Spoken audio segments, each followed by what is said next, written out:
We get to set whatever goal it is that we want. So you can set them at 10% if you want, but you're never going to achieve that big goal. Think of something that no one has ever done before. It has to be true in order to get there. It can be done. Someone has to do it. Someone has to win the state title every year. It just so happened that we believed more than anybody that year. Chad Peterman here, and you are listening to Can't Stop the Growth, a platform for leaders and teams to grow and thrive. We highlight the importance of personal development, pursuing greatness, and always chasing your potential. Let's get into it.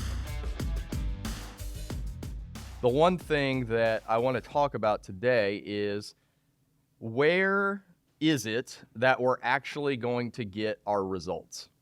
So that may seem like a simple question. Well, hey, I'm going to do this, this, this, and this. Or what most oftentimes happens is it's just going to be another busy year. When we think about just busyness in general, we all have the same amount of hours in the day. My parents used to have a quote like in the bathroom that I used to always read, and it talked about everybody has the same amount of hours, but yet all these amazing people have accomplished so much in the same amount of hours that everybody else has. Why is that? Well, the biggest reason that I can think is what they're focused on. So if you think about today, what are your goals and what are you focused on? And so what that takes us to is a principle that I'm sure most of you have heard. It's called Pareto's principle, that 20% of our efforts will yield 80% of our results. So if it's only 20% of what we do is actually going to get the result, one, how do we find 20%? And then two, how do we act on it? What's that look like? And so I'm reading this book right now. It's called 10X is Better Than 2X. I was at a conference, 2 weeks ago, call it, 2 or 3 weeks ago. And the actual author of this book, Benjamin Hardy, was actually there speaking. So I got the book when I got home, started reading it, and it's like, oh my God, this is exactly what we need to be thinking about as we enter into a new year, a fresh start for everybody. And so understanding that we're all busy, but we have to identify what that 20% is. Now, the book goes on to say, which I was like, what I've been talking about, this is like part of the solution. And what it says is that in order to identify the 20% that you need to focus on, we have to set 10x goals. So let's explain here. So why does setting a very large goal help us identify the 20%? Well, when you think about it, if you identify what your really big goal is, well, then you have to change, right? Because you can't accomplish a really big goal unless you change. You can't get there. It won't work. Because what's the quote? What got you here won't get you there, right? So if we truly believe that, which I do, hope you do too, because I think it's true, what do we need to change? Because that big goal will make you have to change. Now, there's where the fear comes in. Like, I don't know if we can do this. That's not possible. No one's ever done that. Yeah, those are all natural emotions. That's how we're wired as humans, to stay safe, to stay secure. Find security and not move forward, which is fine. 99% of people will. And that's okay too. But if you want something bigger, if you want to grow, if you want to advance, if you want to set records, then you're going to have to realize that you as a person are going to have to fundamentally change, because that is the only way to reach big goals. Now, the difference between 10x and 10%. So 10% is really that 2x, right? It's like, how do I get just a little bit better? Well, why do we set goals that are just a little bit better? Well, we do it primarily because it's comfortable. I always equate that to, I set this goal only a little bit further because I can probably do 80% of what I used to do and maybe change a thing or two. I call that the crossing the fingers method. Essentially, you're just going to do exactly as you did prior and hope that things get better. And hope that things that you can't control, Because God forbid we change what we can control. It's far easier just to blame everything else. And that's okay, because that's human. That's what 99% of people do. We focus so much on the things that we cannot control. Think about your day today. What meetings do you have that are not in your 20%? What meetings are you having to fill time? When we think about the 20%, if you're only going to focus on 20, most people ask, well, like, what are you going to do with the other 80? Well, guess what? The other 80 is going to be there. There's always stuff, right? There's always stuff. Like today. Yesterday afternoon, I find out that Julian's got some sort of illness. I don't know what the hell the kid's gotten into, but whatever. He's got an illness. He can't go to school today. Well, I have a full day, like jam-packed, all kinds of stuff. Well, my wife's out of town, and I'm playing musical chairs to try to make sure that we don't forget a child and they're left by themselves, and it's going to be a hell of a day. But you know what? Preparing for this, I identified what is my 20% and what can be moved, what doesn't need to happen today. Because obviously my kids are in the 20%. Got to take care of them. But when we think about what are we focused on, and if we're going to focus on such a small piece, we have to focus on quality rather than quantity. Oftentimes people, they're like, well, if I work more, if I put in 80 hours, if I do all of these things, like just getting all of this stuff. Well, 80 hours of what? Think about it. I used to do this exercise with managers where I would have them put at the top, how many hours do you work? Oh, shoot, last week I put in 60 hours. Okay, cool. 60 hours. Now break it down as to what you were doing in those 60 hours. Show me.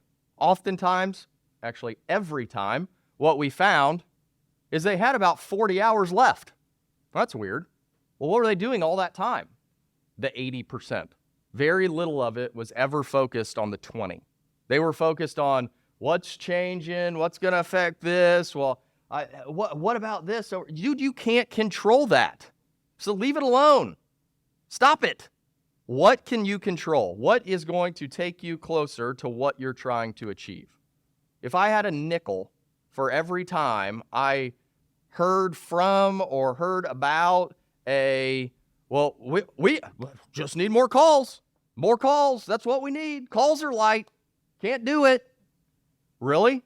I didn't realize that you were in the marketing department. Can you control the number of calls that you get? No, you can't. Trust me, you can't. I can't. No one can. So when you're focused on needing more calls, you're focused on the 80%. Until you close at 100%, you got enough calls.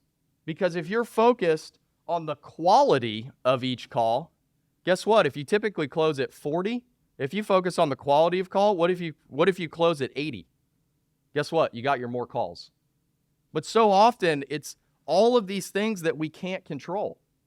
Well, you know, I only got 3 calls today. Well, if you would have sold your first one, you'd have had a full day of work.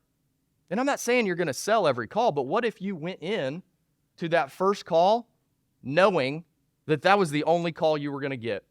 What would your service look like at that point?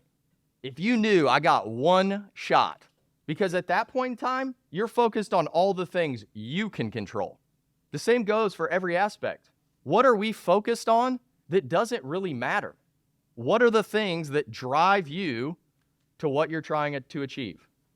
Is the meeting you're having today going to draw you closer to what it is that you want? Is the call that you run first thing going to draw you closer to what you want? Or are you going to take that first call or that meeting and say, well, busy today, back-to-back meetings. This is going to be a one whale of a day. One whale of a day doing what? Think about it. Is this going to draw me closer? So as you think about what it is that you want to achieve and what are those behaviors that you need to achieve that, what are the things that you can control? As a manager, what can you control? Conversion rate? Average ticket? How would you control that? Meeting with your people? As a manager, if you know that meeting with your people and developing them is the most important thing, it is, by the way. Meeting with your people and understanding how you can remove roadblocks so that they can be successful. How much time of your day is dedicated to spending with your people? How much time? It may not be enough. What is in your team's way? That is your job as a manager. If you're worried about 18 other things that aren't in your control, guess what? You're living in 80%. You're going to accomplish far less than someone focused on the real drivers of what moves the needle. If you meet for an hour today about something that is not going to drive you closer, where could you have spent that hour? How could you have made an impact? It's uncomfortable, right? Because it's easy to fill our days with commitments that make it look like our calendar's super full, super busy. What are the things that are actually going to pull you closer to your goal? As a technician, what are the things that you need to focus on? Or are you just concerned about all the things you can't control? If that dispatcher gives me one more call, if I got to drive across the city, if I got to do this, if I got to do that, you are literally worried about everything you cannot control. So why are you getting so frustrated with things that you're never going to be able to control? Guess what? There will never be a day we let technicians dispatch themselves to calls. There won't. News to you guys, it's not going to happen. So if you know, I just told you that's not going to happen, why are you getting frustrated about things you can't control? What can you control? Well, you can control following the process to a T, improving on something that maybe didn't go so well yesterday on a call, connecting with the customer. What are all those things that you could take into your first call to impact your success? It's hard, right? Because you have to do something different than you did yesterday. You're creating your own frustration. So many people talk about change and, well, there's so many things happening and all of these things. It's like, here's the deal. If we weren't changing, and not every change is for the better, there's some that suck. I mean, shoot, I've screwed up way more than we've gotten right. But if we wouldn't have even ventured into looking at it, guess what? We'd still be doing the same shit that we were doing 10 years ago. What would you change if you needed to get 10 times better? That's a big goal, right? 10 times better. Think about the things that you would want to improve. How do I get 10 times better? And what have we talked about? A goal is not meant to be achieved, but to influence our actions. Well, a goal at 10% better, how is that going to influence your actions? It's not. You're going to literally do the same thing you did last year. And we've all been guilty of it, right? You get fearful of these big goals, these big things that you put out there in the world. Well, what if you put it out there in the world and you start working towards it? You start moving in that direction because you fundamentally change your behavior. And that's hard, right? It's like, well, I'm doing really good now. Yeah, absolutely. It's not like you're doing bad, but you literally have to exchange who you were yesterday for what the newer version looks like today. And that's hard to do. Most people, they want to be known for consistency and this is who I am. Well, what if you were a better that, right? What's that look like? What are the things that you want in life look like? My guess is you'll draw closer to those as opposed to setting a small goal that you know that you can achieve only to change your behavior maybe a little bit. So, what are the things we did yesterday that aren't going to pull us closer to where we want to be? Those are the things we need to change. Change is inevitable. Change is going to happen. We will always be changing. Always. People probably get mad at me because I'll change. Shit, that didn't work. We got to do something different. I thought you said that's the direction we were going. Well, it was until I realized that don't work. So let's do something different. I've gotten better, maybe a little bit. So we did this math problem yesterday. We looked at, from a sales perspective, what can we influence? What do we have control over? Well, we know, especially after this year, can't control lead volume. Won't work. Not in the marketing department. Marketing department does not need our advice. So if we're not in the marketing department, that's good. Also, not in the install department. Not in the install department. I don't know the first thing about installing a furnace. So if I can't control that, can't control the leads, What are the things that I can control? So, did this math problem, and we basically set the lead count at flat. So, if we get the same amount of leads that we got this year, what's that look like? What can we control? How do we increase that? How do we grow with the same amount of leads? That doesn't make any sense, right? Well, if we get the same amount of leads, it should do exactly the same amount, right? So we can't grow. We can't grow if we focus on leads. Leads are in the 80%. Can't control that. Leave it alone. If you're a technician, can't control the leads. All you can do is best you can on the ones you got. And guess what? If you focus on doing that, you don't need any more damn leads. Most people think, well, shit, work 40 hours right now. If I work 80, I'll double my income. No, you won't. If you work smarter in those 40, if you work smarter in those 30, you're going to accomplish far more. Work smarter, not harder. Harder is focusing on the 80. Smarter is the 20. So we looked at it and we said, okay, lead volume's flat. If we can influence average ticket and conversion rate by, what do we say, $600, essentially. If we can move average ticket $600, an install, it's not anything. We've increased it to like 1,000 this year, maybe over 1,000. $600, we increase conversion rate by 5%. Think about that. You increase it by 5%. That's like maybe like a couple calls a week that you close that you didn't close before over the course of a year. It may even be less than that. I didn't go that deep in the math. I can't do that. But you increase it 5%, and you increase average ticket by $600. Guess what? We'll grow by 20% with the same amount of leads.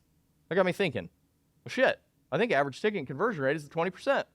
That makes sense because we can influence those things. So what are the behaviors that we need to influence those things? Well, probably need to engage with the training department. Get some training. Probably need to meet with our guys regularly.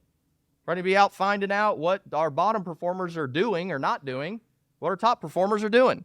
And that's not just in sales, that's across the company. It doesn't matter what department you're in. We just happened to do the math in sales and it made sense, right? So what are those behaviors? What are those leading indicators that you can focus on that are ultimately going to determine your success? Or are you just going to walk into every call with your fingers crossed? Take time. Take time with the customer. Take time with your people. It's quality, not quantity. You don't need quantity. Quantity leads to a 80, 90-hour work week. That's how you're going to accomplish your goal. That's not sustainable. You're going to be frustrated because when you focus on the 80%, you're only going to get 10% growth. So we know that these big goals will help us clarify what that 20% is. They'll help us understand what that looks like. You know, as I was preparing this morning, I was thinking about that sales example, and I was like, well, why did we only increase it 5%? Well, we increased it 5% because everyone else in the industry has told us that that's a good conversion rate, right? That's a good average ticket. Well, 2 days ago, we set a record for average ticket and conversion rate in a day. It was a lot higher than what we had set our marks at. So what do our actions need to be like? What do they need to look like to replicate that every single day?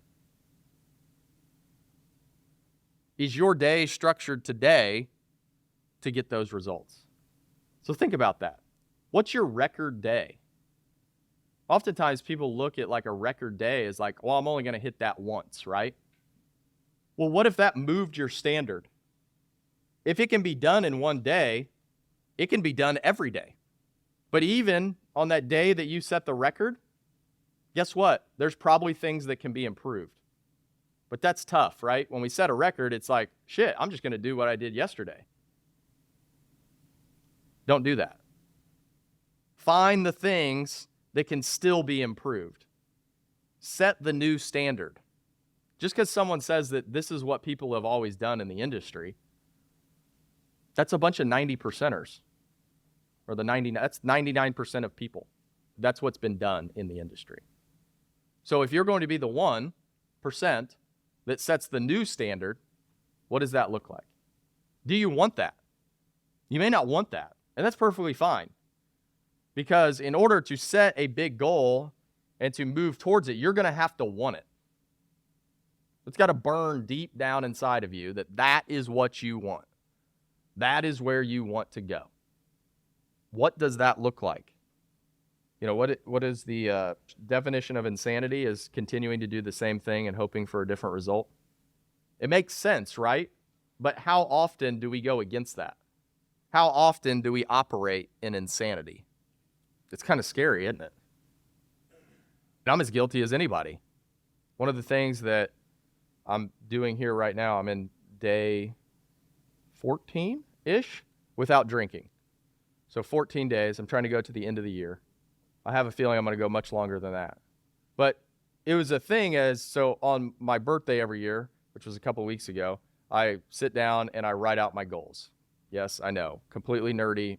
So every year I write down these goals. Well, my birthday was on a Thursday. On Friday, I'm talking to some buddies, and they're kind of doing this same thing, really focusing in on their health and what they're putting into their body and all of this stuff. And at the end of the day, it's all based on performance, right? Like, how can I be a better leader? How can I take my performance to another level? How can I help make this company better? And what I realized was I was insane. I was continuing to do the same things that was ultimately affecting my performance. Because you wake up with a hangover, well, you're not great that next day, right? You've essentially wasted a day, kind of go through the motions. And I'm not saying it's bad, and you can do whatever you want. And this isn't like a public service announcement. All I'm saying is what I understood was that I need to change my behavior in order to get a different result. Because I've got a 10x goal and where I want to get there. But I know that if I'm not on top of my game, if I'm not operating at full tilt, then I'm operating in the 80%. I can't even begin to focus on the 20% because I'm just trying to make it through the day. And so for me, that was a big thing. It was like, hey, I got to get in better shape, doing some exercising and doing all of this stuff. I mean, I'd always kind of done it, but not really committed to it. And now I feel like I'm committed because I wrote down all my goals, and then I had to, after having this kind of awakening right around my birthday, getting older, so these things come more often, is like, hey, I've got to make some like changes here. I've got to like figure some stuff out because I want to go here by this time, and it's going to be a hell of a lot harder if I'm doing certain things. So why not make it as easy as possible, right? Why not have clear mind, clear focus, everything? Last 14 days been amazing. I feel like I'm on top of my game. Do I have work to do? Yes. I've got to do some things better that I didn't do yesterday that I can do today. But I'm changing those behaviors. Achieving goals is all behavior-based. That is what is going to impact your goals. But your behavior will never be affected if your goals are too small. You know, my goal for this company is 10x. It's to be $1 billion company one day. That's 10 times bigger than what we are today. So what's that look like? Are we going to get there tomorrow? No. But what's that do to my behavior? Well, I know if we're going to build that, I've got to be at my best. Because guess what? No one's ever done that. So I've got to do what everybody else does and more to get there. Because no one's ever done it. Your 10x goal should be something that very few people have ever done.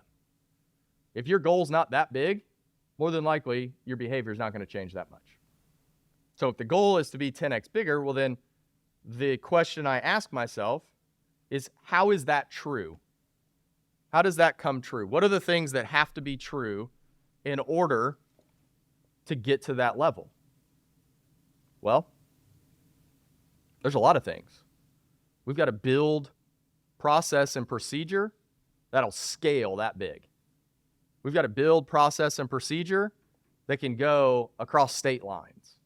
We've got to figure out all of these things on the journey. But if our goal was just to get 10% better next year, guess what? We're going to do the same shit we did this year, right? Because there'll be a summer next year. We should grow, right? Should catch that 10%. We're not going to get much better at that with that philosophy. The best way to guarantee your results. Would anybody like to be guaranteed results? I sure would. To know that I set out something and I guarantee that I'm going to get there.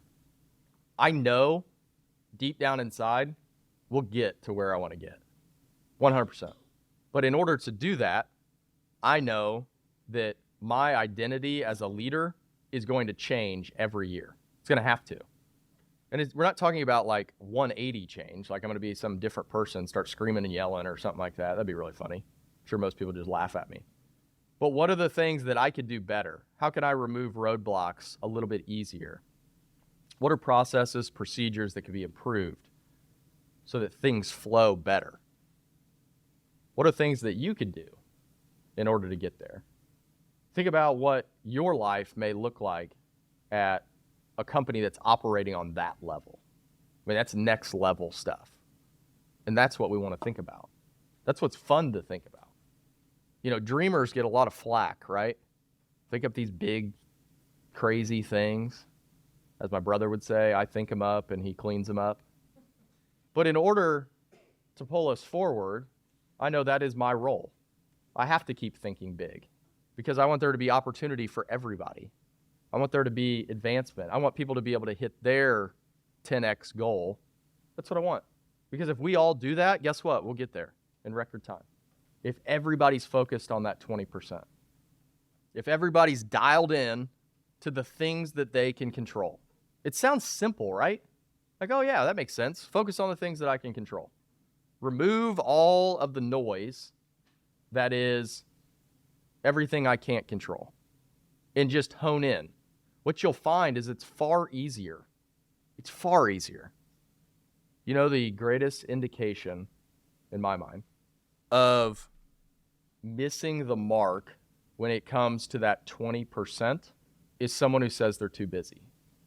Because you can't be too busy when you focus on the 20%. It's impossible. Can't be. Your 20% that you focus on, guess what? That'll solve a lot of your 80% problems. If you focus on meeting with your people, developing your people, training your people, how many phone calls do you think you'd get? It'd be less. And then all of a sudden your 80% shrinks. You don't have to put in 60 hours to get the same result. You actually get more results with fewer hours. So what are you focused on? You know, a term that's often used in this industry, I'm sure other ones, is, you know, the classic, well, I'm always fighting fires. Always fighting fires. Really? Well, if you're always fighting fires, who's the issue with? Who's not focused on the right things? Unfortunately, the answer may be you. Again, what is the few things that you need to focus on to free yourself to go do other things?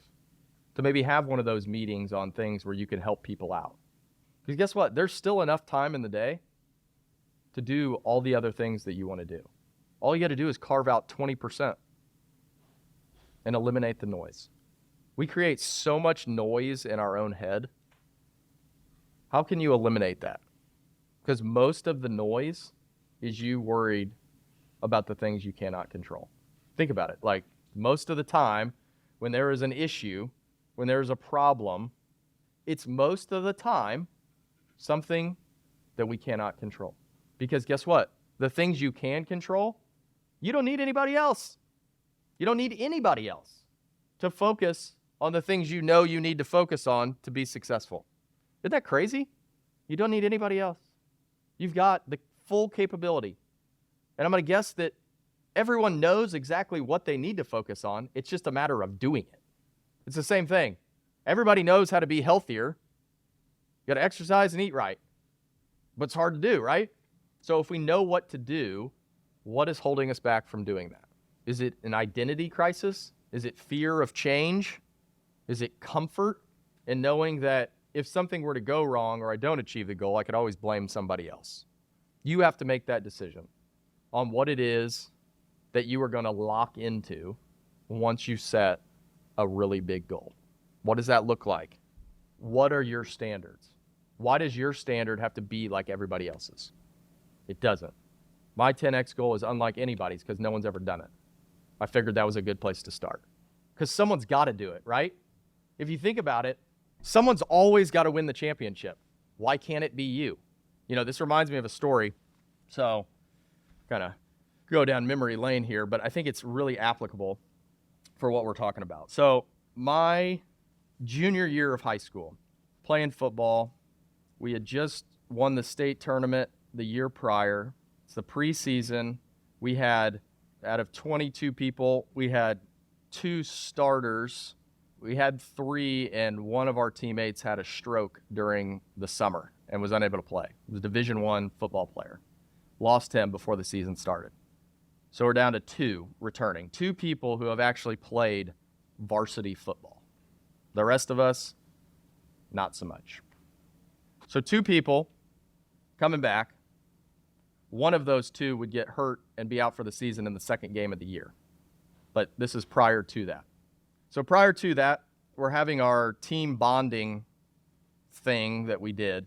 And the coaches are there, and they take us all up in the bleachers, and we're all sitting there, and some of the coaches are talking, giving their inspirational message and all of this. And one of our coaches, who was the offensive line coach, I believe, at the time, his name was Trevor Wilson, stands up, and Trevor was like a very serious guy. Like, I actually had him he was a 7th grade teacher when I was in grade school, and we feared him. He was very serious. And he stands up, and I'll never forget this as long as I live, and this is where I began to believe in setting big goals. He stands up, and he says, I don't know why you guys are doing what you're doing. We're like, what? Man, we just went through camp. I'm kind of sore. Like, I thought we were trying hard. And he's like, you guys don't understand that you have an opportunity to win the state title. And at that time, 2 people coming back, the rest of us never played. We're looking at like really tough teams at the beginning of the season. Like, all right, man, like, I get it. Like, glad you're pumped up and really motivated, but like, I don't know if we're seeing this. And so the good thing is we were all 17 and 18 years old and too dumb to realize that, this big goal is like maybe unattainable. Like, we were all just like, oh yeah, rock on, coach. This is great. That'd be really fun. And so we go into the season and we lose our first 3 games, I think, 3 or 4 games. And so we're, at this point in time, like Trevor, what he said, it's like long gone, man. Like, all right, let's just try to eke out a winning season here. But the thing is we never lost focus of that. Like, we could always hear him. It wasn't like we were saying it every day, but there was a part of us that like could just feel that. Like, okay, yeah, we can do this. And so go through the season, we get some momentum, and win out the rest of the regular season. And then in the second round of the sectional, we beat, I think it was Westfield, first round, and we're getting on the bus. I'll never forget this. And we're all like, well, who won the other game? And someone found out who won the other game. Like, who are we going to be playing next week? Where's it going to be at? Because, like, depending on who won meant you got, like, a home game or you're going to be on the road or whatever it was. And so someone says, well, we're playing Zionsville. And, like, the seniors, when they were freshmen, they had gotten beat by Zionsville 47-0. Zionsville was really good. And the senior class at that time, God love them, they knew that they had gotten beat 47-0. And you would have never in a million years known that they feared for one instance that we were going to win that game. And so we literally practiced all week, and like, we were going to win that game. Like, it was just going to happen because we had this big goal in our head. Now, I'm sure they had the goal too, but we had it from the start, and we were ready to do whatever it took to get there. And so we went out and we beat Zionsville, ended up going on and winning the state title in a year that I would say most people on our team before he said that would have said, I mean, we're not nearly as good as we were last year. There's no way that we're ever going to be able to pull this off. But it was someone dreaming big, someone setting that bar, setting that new standard. At the time, very few people had ever won back-to-back. Now there's been a number of people who have. But he set that big goal, and that was planted in our minds as 17 and 18-year-old kids. And from that moment forward, through college, now, I don't set small goals because of that lesson at 17. Hell, I was probably 16 at the time. That still carries with me 21 years later because he was willing to go out and set that goal. And to me, that's our superpower. We get to set whatever goal it is that we want. So you can set them at 10% if you want, but you're never going to achieve that big goal. Think of something that no one has ever done before. What's that look like? What would I have to do? What has to be true in order to get there? It can be done. Someone has to do it. Someone has to win the state title every year. It just so happened that we believed more than anybody that year. Major things that I want you to take away. Establish the goal, and then understand what has to be true in order for that to happen.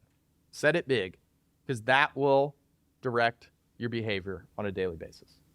If you take today, while you're driving around or while you're in your office or whatever it may be, what is the big goal that no one has maybe ever achieved before? Set it, and then as we always talk about, work backwards. Any big goal is achieved one day at a time. So what do you need to do today to pull you closer? It's not what you did yesterday. Consistency is great. Be consistent with the few things that you need to focus on that you were focused on yesterday, but my guess is there's things that you weren't focused on that you can focus on today that are going to pull you even further tomorrow. It's one day at a time. It's 8 hours. What are you going to do with 8 hours today? What's your 80%? What's your 20? How do you spend the majority of your time focused on your 20%? Because that is what will make the move. That is what makes the shift. And guess what? You'll be able to spend far less time because you won't need 8 hours to focus on your 20%. You need 8 hours to focus on your 80 and a little bit of your 20. So today, what is your 20%? What can you control? What's going to be impactful? What's going to move the needle? More than likely, when you identify it, it's going to suck, all right? It's not going to be fun. But once you do it enough, then all of a sudden, it becomes your new standard. It becomes how you operate.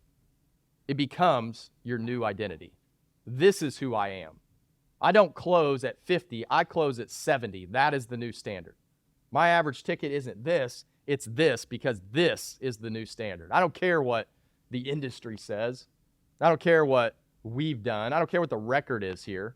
My standard is higher. Focus on that. Identify, focus, and then execute. It should be simple. If it gets hard, you'll know you're focused on the wrong things. Thanks for tuning in. If you'd like to get connected, you can find me at chadmpeterman.com. To see what our team's up to, you can visit petermanbros.com.